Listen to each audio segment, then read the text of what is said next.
Thank you for clicking on this Smashy Smashy Eggman movie reviews and more video. Black Panther Wakanda Forever just came out, and I went and checked it out today because it's Veterans Day, and I have things to do, but I decided to go check it out right away. I went to the second showing of the day. I overlooked the first showing, partly because it was in the 3D list, and I just didn't look at the 3D times. So I could have gotten this nightmare over with a half an hour earlier. Had I just went to the 3D showing. Would have cost me about the same, probably. So, Black Panther Wakanda Forever. How do you make a movie when your leading actor and most charismatic character isn't in the movie?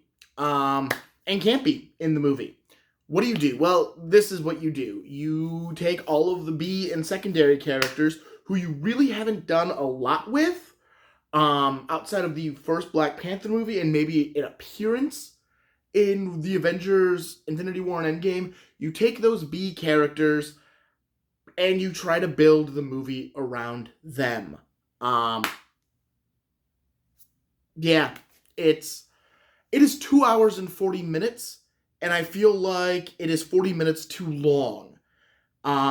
Somehow, simultaneously, the movie drags so much for its entire runtime, but yet nothing is allowed to breathe.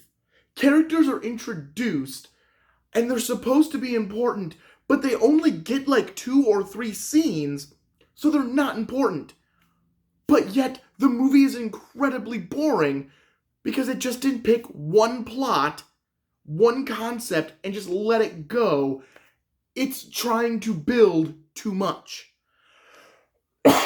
Not to mention, as much as I like, and I'm not even going to try to say her name, because I'm not even sure I have it in my brain right now. I couldn't think of Martin Freeman driving home, so I'm not going to try to, But Shuri, T'Challa's sister, is your main character. She was the secondary character lifted up to role of primary, the main character. I like this actress. I really do enjoy her acting. I think she is really good. I think she did not fit what they wanted her to be in this role. I think it is such a deviation from the Shuri we've seen, and I get it. She's now suffered loss, a lot of loss, which changes somebody, but like, I kept expecting her to be the new Black Panther, and if you didn't read the description, there'll be spoilers. I'm just going to talk freely here.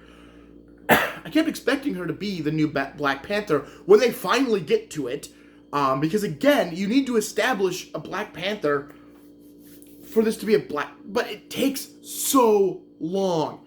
It wants to be an origin movie when there isn't anyone getting an origin outside of your villain. Your villain has an origin. Your Black Panther doesn't need an origin, because unless you are pulling somebody out of the woodwork who was not one of the characters in the previous Black Panther movie, there was no need for this to feel like an origin story. We should have had the new Black Panther within the first hour of the movie, and then a continued story. Instead, we get the Black Panther in the last third of the movie, because they were trying to do a big epic movie, and I feel like it failed.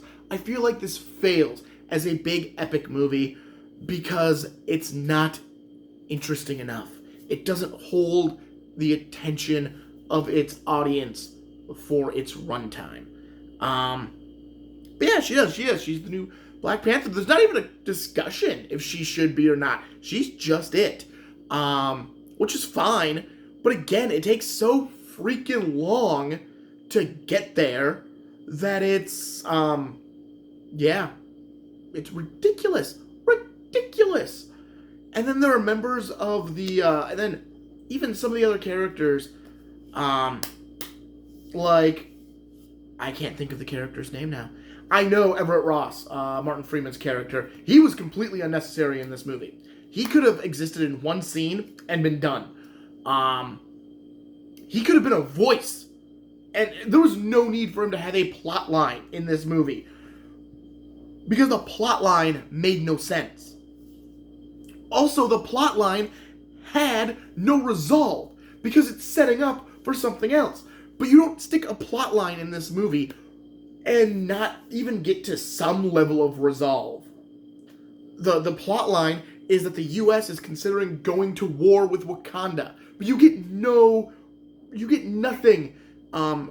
with this storyline. It just is kind of there. But they keep cutting back to it. But yeah, I feel like I'm playing with a gavel.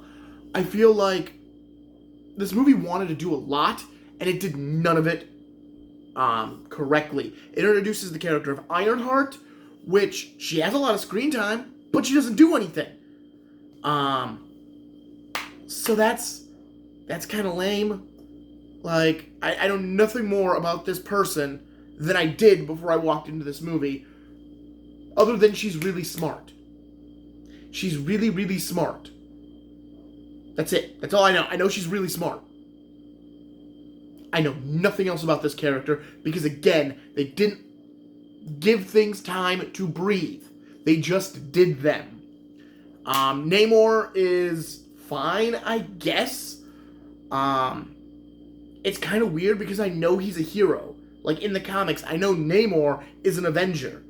But they really went wholehearted on him being a villain. Not even an anti-hero. They just want him to be an asshole villain. Which is weird. Because I expected the change. Like, oh, he's going to start off as the villain, but by the end of the movie, he's going to be the hero because the U.S. is going to start a war with Wakanda, and he's going to side with Wakanda, and he's going to start helping them fight this. No! That's not what happens, because that would be a plot! Instead, what happens is, he kind of goes to war with Wakanda, but again, it doesn't, like, his rationale for what he is doing makes no sense. Like, Killmonger's rationale, although I disagree with his rationale in the big picture, made sense. Like, he wanted to give non-Wakandans of dark skin ability to stand up. That's great. I think his means, I think his idea was good. I think his means is what made him a villain. Namor wants to destroy the surface world. That's what he wants. To protect his people. So you have a country in Wakanda that is trying to protect its people being told by the fish people that they want to protect their people, so they're going to kill everyone on the surface. And at no point is the hypocrisy of this statement ever actually pointed out. I don't know. I didn't care for Wakanda Forever.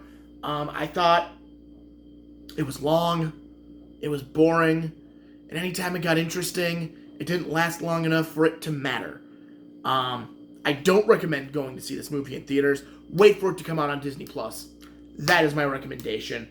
I don't think, I don't know what, like, this is the end of a phase in Marvel, and phase 1 ended, and we got the Avengers. The Avengers came together. Phase 2 ends, and we get the separation of the Avengers. Like, Civil War is, like, we're at that apex of the Avengers splitting up, and that's the start of phase 3. That's a huge moment. It's a big moment. Or is it the end of phase 2? I can't remember where Civil War... I know Civil War is the line, I think. And either it's the end of phase 2 or it's the start of phase 3. Phase 3 ends Thanos. We're now ending phase 4. And I don't think we've done anything.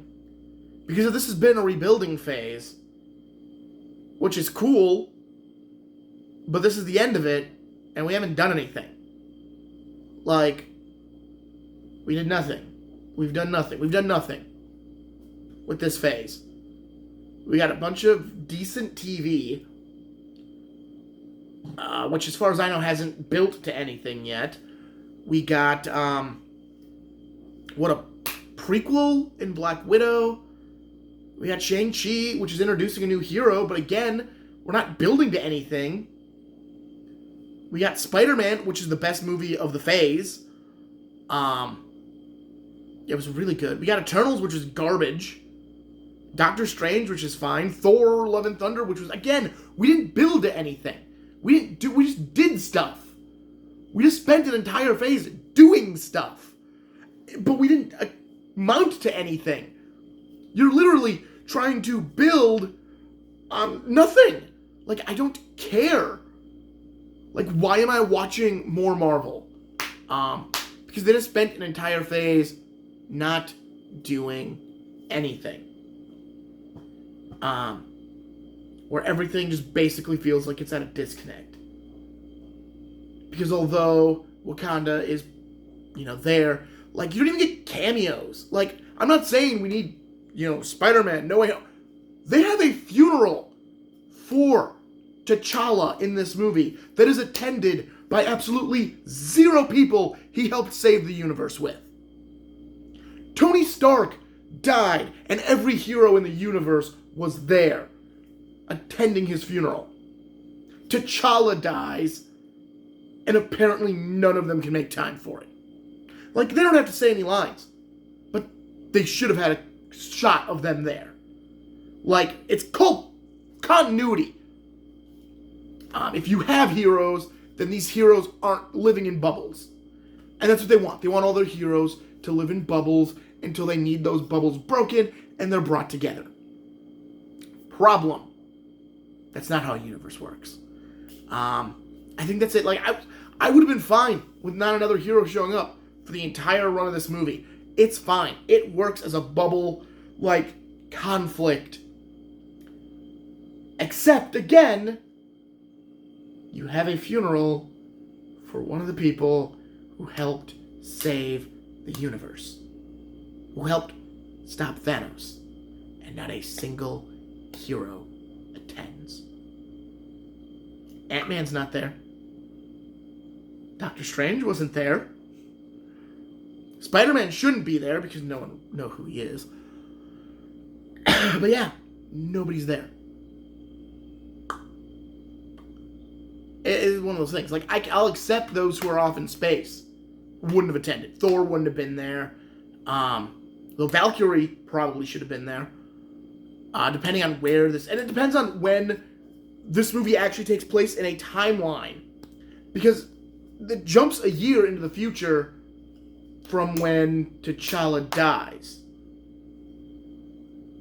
But I don't know if that means T'Challa died a year ago and the movie's set in the present, or if T'Challa died in the present and the movie's set in the future. Technically, the movie has to be set in the future because Endgame hasn't happened yet. Endgame is 2023 in an actual timeline.